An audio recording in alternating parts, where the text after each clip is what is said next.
Why would anybody want to become an indie author when they could become a trad published author? Well, I will tell you why. Because being a trad published author is not just one thing. Not all trad published authors get the same deal, and I can prove this to you with statistics. The Department of Justice sued Penguin Random House to block them from acquiring Simon & Schuster. When that happened, during that trial, some statistics were brought to light. That over the 58,000 trade titles published per year, fully half of those titles sell fewer than 12 copies. Yes, you heard that right. Now, this statistic is a little bit misleading because it does not take into account libraries or universities. Kristen McLean from MPD Bookscan did a broader scope where she had analyzed data from the top 10 traditional publishers in the United States, and her findings are going to absolutely shock you. So the data set is 45,571 unique ISBNs to appear for the top 10 publishers for 52 weeks. 14.7%, or 6,701 books, sold less than 12 copies. That should shock you. These are trad published books, and 6,700 of them sold less than 12 copies.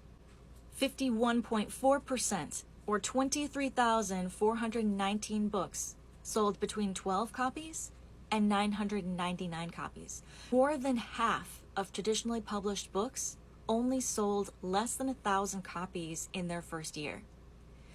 This is a big deal because a lot of indie authors and a lot of debut authors, new authors, believe that when you get traditionally published, that all your dreams are going to come true, that you're going to sell tons of books, that your book is going to be in Barnes & Noble, that it's going to be in all these booksellers, that you're going to hit bestsellers list. And this is just not true for literally most of the people who get trad published. So for people to say that being trad published is the mark of being an author, this metric has nothing to do with whether or not you're an author. It just has to do with what company represents selling your book.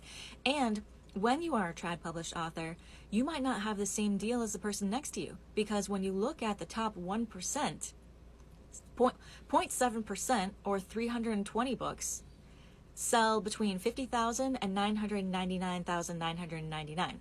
0.4% of books, or 163 books, sell 100,000 copies or more. So when you are trying to get trad published, you're not just trying to get the deal. If you're lucky enough to get an agent, lucky enough to get an editor who wants to acquire, then you also have to be lucky enough to get one of these top deals that are going to put you in the top 1% in order for you to be one of these mega best-selling books. So that is just the way it is. Now, Brandon Sanderson had this really interesting talk recently talking about how the publishing industry has changed, and he mentioned indie authors. And he mentioned indie authors because he said that indie authors were taking a bite out of mid-list, which means that the books who don't necessarily become bestsellers, but who sell consistently, those are mid-list books. And that those books are seeing less sales because people are choosing to buy indie books instead. There are other reasons why someone might want to publish an indie book. I queried this for a year, and of course I got a ton of rejections. I couldn't even get people to read it. I did not get one full request or one partial for this book. And I have already surpassed the bottom 15%, and I am now in the 50% percentile of what I could have had as a trad publishing deal just by selling my books myself. So, and people have left me amazing reviews about this book, telling me how much that they loved it and that they wanted to buy it for people that they know as a Christmas gift this year. That just goes to show that being trad published is just one route to publishing. It doesn't mean that your book is not a real book. I guarantee you, this book is actually a real book. Maybe in a different universe, maybe with different timing, it could have been trad published. I was actually told by an agent that she loved this concept, but that it wasn't right for the industry at this moment. That, I hope to prove them wrong, but time will tell. If indie authors are taking a bite out of mid-list in trad publishing, that means that indie books are directly competing with trad published books, meaning that they're all books, meaning that the people who wrote them are all authors. So indie authors are actually changing the publishing landscape.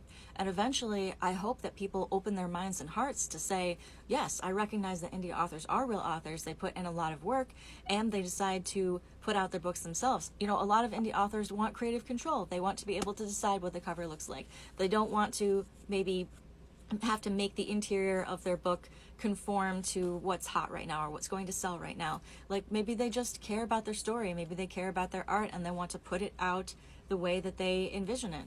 So I think that there are many reasons somebody might want to indie publish, but being trad published is also not bad. When you are trad published, you have potentially access to resources. Again, it depends on what deal you get.